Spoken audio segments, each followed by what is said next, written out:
เอาไว้เดี๋ยวจะแก้ปากกันยอเนาะเดี๋ยวไว้ได้จะเกิดมาทาเดี๋ยวเลยปากกันยอลื่นละเลยปากแควกันละเนาะเดี๋ยวปากกันยอลื่นละเลยเจอคู่อ้อหลักคู่ที่ชื่อแควกันละเนาะครับแล้วเดี๋ยวกันหน้าต่อว่าเนาะมันก็เพลงนี้ชื่อถ้าแปลภาษาไทยก็คือสู่ขวัญหรือว่าเรียกขวัญนะครับก็เวลาปีละครั้งเป็นประเพณีของปากกยอหรือว่ากะเหรี่ยงที่อยู่บนเขาบนดอยนะครับเวลาเรียกครอบครัวหรือว่าให้มาอยู่พร้อมหน้าพร้อมตาแล้วก็จะทำพิธีแบบผูกข้อมือประมาณนี้นะครับ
nuy ga o le khu ko le kala le kwa mu bu kle ka pa piso ta kha ke I ka pa o le ge no phi bu ko puna ni dim lo pe ki su la ko la ya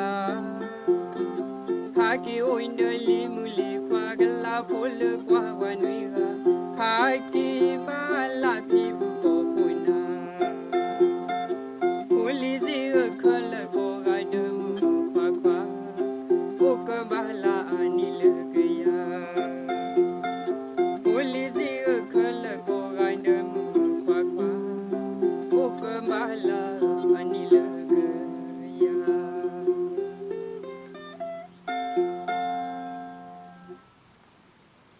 ครับเพลงนี้